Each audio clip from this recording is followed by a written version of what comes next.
Hello students, a very good morning to you. How are you? I hope you all okay and preparing for your UT. Students, we have started a new chapter, that is chapter 11 of class 11th, that is transport in plants. In my last class, I have told you about different type of transport in plants.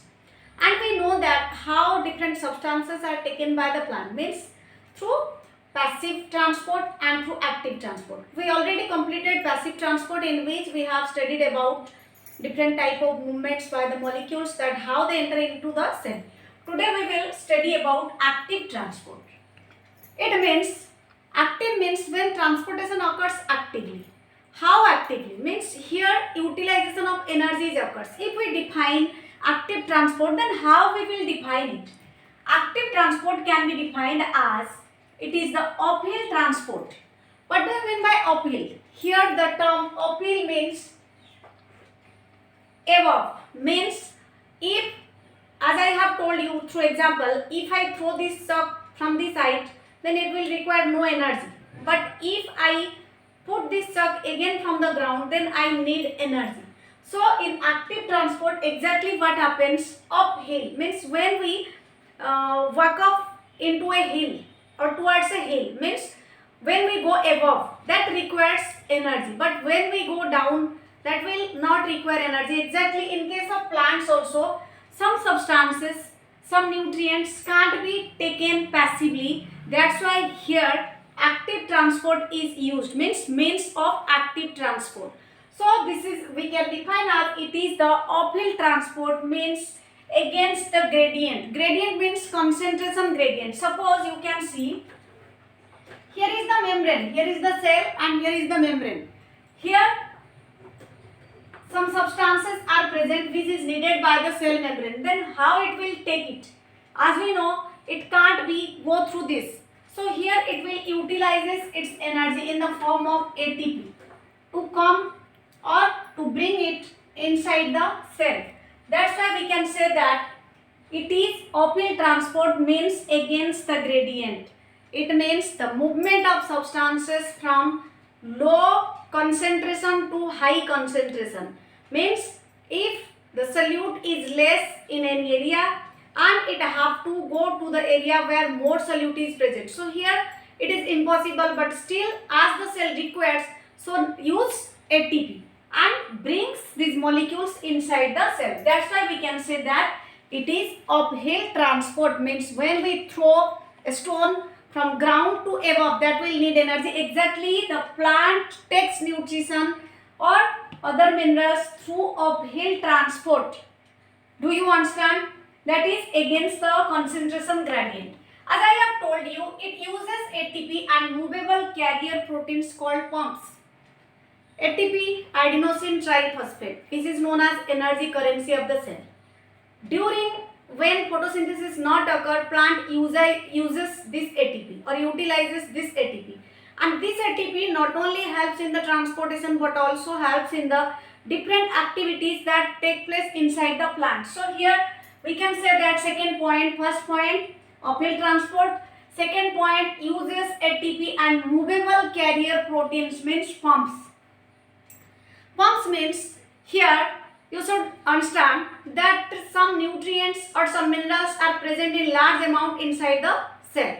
But that plant cell needs some more nutrients from outside the cell.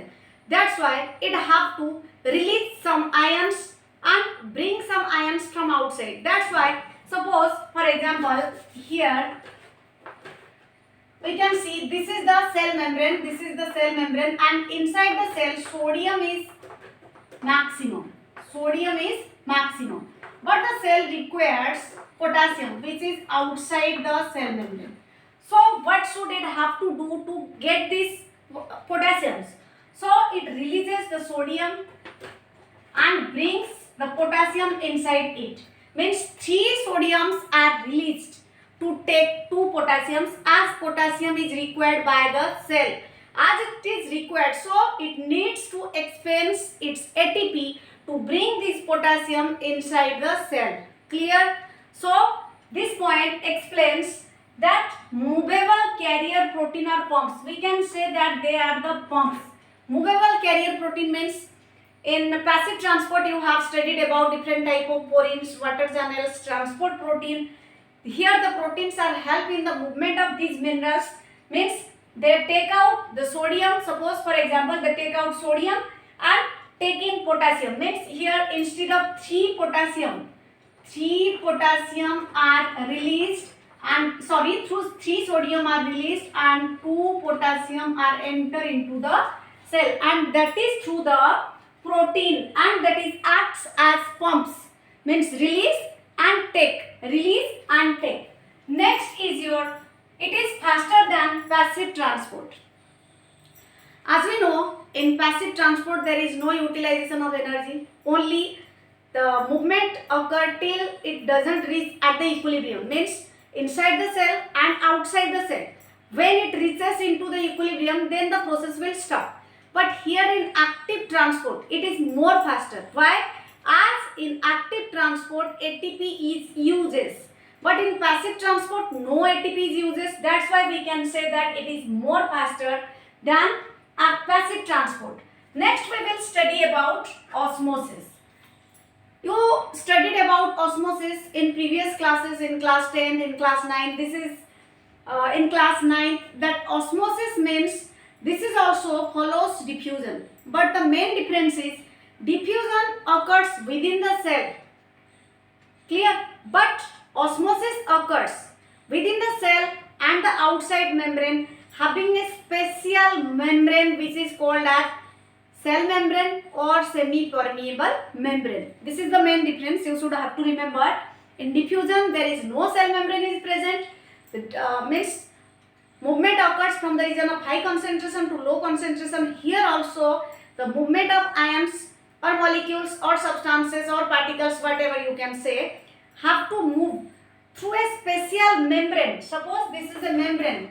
Through this is called as osmosis. But in diffusion, the movement within the cell. That's why it is special through semi-permeable membrane. As we know that the cell membrane is semi-permeable or selectable permeable. It means it only allows those substances which is required by the cell. In osmosis, the semi-permeable membrane is present, which allows the molecules. From the here also no energy is used, as the movement occurs from the region of high concentration to the region of low concentration. Suppose one particle is inside the cell and many particles are outside the cell. So simply the molecules have to cross the membrane. But in diffusion there is no membrane. This is the main difference you have to remember. Water move higher chemical concentration to lower concentration till it come to equilibrium, means suppose they are water molecules. As you know, water is also a chemical. How? As it is made up of chemicals, means hydrogen is chemical and oxygen is chemical. So water, which is combined by the hydrogen and oxygen, also a chemical. So here we are saying it as chemical, water chemical. So water moves higher chemical concentration to lower until it reaches at the equilibrium. Suppose here you can see 1, 2, 3, 4, 5 and here 1. Its movement occur till it will not reach at the equilibrium. Suppose here 1, then second one goes, here 2, third one goes, here 3. If 3 here, then 3 also here. Then at that condition, the process will be stopped. So simply we can say that in osmosis, the movement of water is from region of high concentration to the region of low concentration. Next, in equilibrium, two chambers have same water potential, means outside the cell and inside the cell, the water potential will be same. They have no change as it is osmosis. So let's see how many types of solution we can see in osmosis. We know that there are 3 different type of solution, and you already have studied in class 9th that they are as isotonic, hypotonic and hypertonic. So what are the defined about them? What is isotonic, what is hypotonic and what is hypertonic? Iso means same or similar when both the mediums are same. Hypo means one contains less solute and another medium contains more solute. Hyper also exactly like hypo, but the difference is whether the outside of the cell contains more or inside of the cell contains more. So let's understand it in elaborate way. First, we will study about isotonic. So, how you define in a proper way that what is an isotonic solution? Isotonic solution means when the movement of water is same both outside the cell and inside the cell. Means both the solutions as well as the solutes inside the cell and outside the cell is equal. Clear?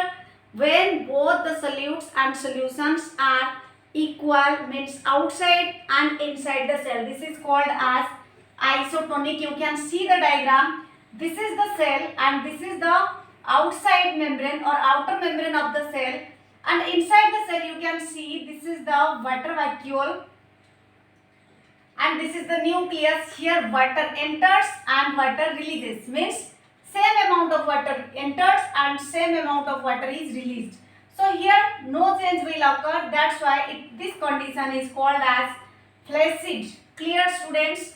So here we can say that in isotonic solution, movement of water is allowed by the cell in both the direction, means towards the cell and away from the cell, means outside the cell. That's why here we can say that allow movement of water in both the directions, means towards the cell and outside the cell.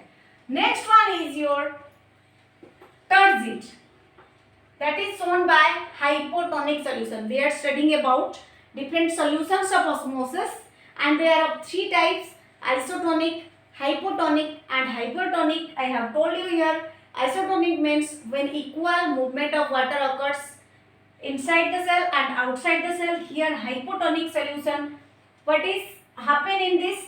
Here only water enters into the cell. Remember students, in hypotonic water enters into the cell. That's why the cell gets swell and this condition is called as turgid. Clear? So what is the difference between isotonic and hypotonic? In isotonic water enters and water releases, but in hypotonic water always enters. That's why the cell gets swell and the condition is called turgid. Means here you can see the cell is normal but here the cell is turgid, means swells. Next is your hypertonic solution. Here one medium contains less solute and another medium contains more solute. So let's see what happened in hypertonic solution. In hypertonic solution the cell gets plasmolized. Plasmolized means when water goes or releases from the cell gets shrink. This is shrink means sikurna. So here this is the cell and this is the outside membrane. You can see the arrow that here water releases out of the cell. That's why it gets plasmolized and this condition is called plasmolized and the process is called as plasmolysis. So students, here three different solutions I have told you that how isotonic, hypotonic and hypertonic solutions are act in osmosis and how they help in osmosis. Next we will study about plasmolysis. Here I have told you about plasmolized cell. So how this cell, what are the steps? How this cell get plasmolized means how these cells get squeezed. If you see the diagrams which are drawn in sequence, then you can understand that suppose this is a normal cell and this is the vacuole. This is normal cell. This is the cell wall which is made up of protein and cellulose. You know that this is made up of protein and cellulose. Then gradually water enters into it. So it's showing when water into the cell, then the cytoplasm gets contracted. Clear students? Here the cytoplasm get contracted. Next what happened? Then the cytoplasm get completely plasmolized, means when we put the cells in a plasmolysing solution, then the cytoplasm get completely plasmolysed, means all the solutes and water get released out of the cell. That's why the vacuole gets all the water and rest of the cell gets squeezed, which is called as your plasmolysed cell. So this is the steps of plasmolysis. You can see how plasmolysis occurs. Clear, students? I am repeating it again. These are the conditions of plasmolysis. Here I told you about hypertonic solution in single step. Here are the diagrams in sequence, which is not in your NCERT book. You can see this. This is a cell. This is its vacuole. And as you know that inside the cell the vacuole absorbs water. So when this cell put in any solution, then what happens? Then gradually its vacuole get large as it absorbs the water, and due to which the rest of the cell get contracted. The vacuole get expanded and rest of the cell get contracted. And at last, gradually, when we put the cells in a plasmolysing solution, suppose you can take the example of potato and water. I will show you through practically this in my next class. You just simply here understand that how the cells get plasmolysed. Simply, when the cells are put in a plasmolysing solution, then the cell get plasmolysed, means its cytoplasm get contracted. Clear? Next is your imbibition. What is imbibition? Or you can say that imbibition. Imbibition means absorption of water by solid particles of an adsorbent, causing it to the increase in volume. Here two terms are come. One is absorption of water and adsorbent. Adsorbent means those substances in the cell which absorb water. So this is called as adsorbent. So imbibition we can normally see in solids. Suppose if we put a log wood into water, लकड़ी का एक अगर डंडा हम पानी में फेंक देते हैं तो क्या होगा? जो लकड़ी है वो धीरे धीरे स्वेल होगा, बट एकदम से स्वेल नहीं होगा. Means solid absorbs water in a very slow manner. That's why we can say that imbibition is the absorption of water by solid particles of an adsorbent, causing it to increase in volume, due to which its volume get increased. Suppose let's take another example. When you put some seeds in water and you observe the time after 1 hour, 3 hour, 6 hour, 12 hour, then what do you notice? You may notice that the seeds gradually in regular interval get swell. So how they are swell? The cell wall of the seeds absorb water, means here the cell walls act as adsorbent and causes the swelling of seeds. And due to the absorption of more and more water, it may cause the bursting of seed. You can see if you put some seeds more in water, then you can see germination occurs, means the seeds get germinated. That's why we can say that imbibition takes in simple terms. You can remember imbibition is defined as the absorption in solids, and solids absorb less water or less liquid. Clear? Due to which its volume get increased and it will take a long time period. If you put any other substance, then it will get swell very fast. But if you put some solids in water, then it will take time. Like the seed, I give you the example. If you put some seeds in water and in regular intervals, you can check that how much amount of water is absorbed by these substances. Clear, students? So you can from this topic you know that what is osmosis, what is plasmolysis, and what is imbibition. So what is the imbibition? Importance of imbibition. Importance of imbibition is it helps the seed to grow after a long time period of dormancy. Means it have the less absorbing capacity to water. That's why it can exist for a long time if there is no water. And if water is available, then it can grow as a new plant. So here you can say that the active transport means where ATPs are utilized are of different types. One is your osmosis, then plasmolysis, and then your imbibition, in which you will see that how imbibition helps in the absorption of water. So students, again, imbibition needs two conditions. One is water potential between the surface of the adsorbent and the liquid or water imbibed, and second point is infinity between the absorbent and the liquid imbibed. It means the absorbent is the most important factor in imbibition, that how much amount of water it can absorb.